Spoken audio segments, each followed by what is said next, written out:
जय हिंद दोस्तों। तो ધોરણ 11 ગુજરાતી વિષયની સપ્ટેમ્બર 2025ની એકમ કસોટીનું સંપૂર્ણ પેપર સોલ્યુશન આવી ગયું છે। તો આજના વિડીયોમાં આપણે ધોરણ 11 ગુજરાતી વિષયનું સંપૂર્ણ પેપર સોલ્યુશન જોઈશું। માટે વિડીયો પૂરો જોજો, વિડીયોને લાઇક કરજો, તમારા બધા મિત્રો સાથે શેર કરજો। તો ચાલો શરૂ કરીએ આજનો વિડીયો। દોસ્તો ધોરણ 11 ગુજરાતી વિષયની સપ્ટેમ્બર 2025ની એકમ કસોટીનું સંપૂર્ણ પેપર સોલ્યુશન PDF ફોર્મેટમાં ડાઉનલોડ કરવા માટેની લિંક આ વિડીયોના ડિસ્ક્રિપ્શનમાં આપેલી છે। તેના પર ક્લિક કરીને તમે ક્વેશ્ચન પેપરની અને તેના સંપૂર્ણ પેપર સોલ્યુશનની એમ બંને પીડીએફને સૌથી પહેલાં ડાઉનલોડ કરી શકો છો।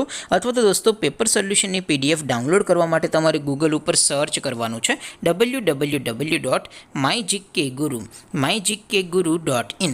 આ વેબસાઇટ તમે સર્ચ કરશો એટલે જે પહેલી લિંક આવશે એના ઉપર તમારે ક્લિક કરવાનું છે।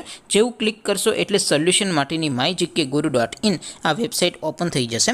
વેબસાઇટ ઓપન થયા પછી તમે સ્ક્રોલ કરીને થોડાક નીચે જશો તો ત્યાં તમને એકમ કસોટીના સોલ્યુશન માટેના ધોરણ વાઇઝ લીલા રંગના બોક્સ જોવા મળશે।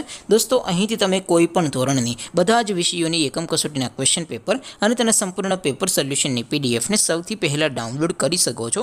જેમ કે દોસ્તો અત્યારે હું ધોરણ 11 માટે ધોરણ 11 વાળા બોક્સ ઉપર ક્લિક કરીશ। જેવું ક્લિક કરશો એટલે નવું પેજ ઓપન થશે। નવું પેજ ઓપન થાય એમાં તમે સ્ક્રોલ કરીને થોડાક નીચે જશો તો ત્યાં તમને STD 11 commerce and arts paper solution 2025નું એક બોક્સ જોવા મળશે। જેમાં દોસ્તો નીચે લખેલું છે STD 11 ગુજરાતી પેપર। તેની સામે ડાઉનલોડ બટન છે તો એ ડાઉનલોડ ઉપર ક્લિક કરશો તો ધોરણ 11 ગુજરાતી વિષયની એકમ કસોટીનું ક્વેશ્ચન પેપર PDF ફોર્મેટમાં ડાઉનલોડ થઈ જશે। તેની નીચે લખેલું છે STD 11 ગુજરાતી સોલ્યુશન। તેની સામે પણ ડાઉનલોડ બટન છે તો એ ડાઉનલોડ ઉપર ક્લિક કરશો તો ધોરણ 11 ગુજરાતી વિષયની એકમ કસોટીનું સંપૂર્ણ પેપર સોલ્યુશન PDF ફોર્મેટમાં ડાઉનલોડ થઈ જશે। તો દોસ્તો આવી રીતે તમે ધોરણ 11ના બધા વિષયોની એકમ કસોટીના ક્વેશ્ચન પેપર અને તેના સંપૂર્ણ પેપર સોલ્યુશનની પીડીએફને www.mygkguru.in આ વેબસાઇટ પરથી ડાઉનલોડ કરી શકો છો। તેમ છતાં કોઈ ક્વેરી હોય, કોઈ પ્રશ્ન ન સમજાતો હોય તો નીચે કોમેન્ટ કરીને પૂછી શકો છો। અદરવાઇઝ આપણે નવા વિડીયોમાં મળીશું, ત્યાં સુધી રજા આપો। આવજો દોસ્તો, જય હિન્દ, વંદે માતરમ।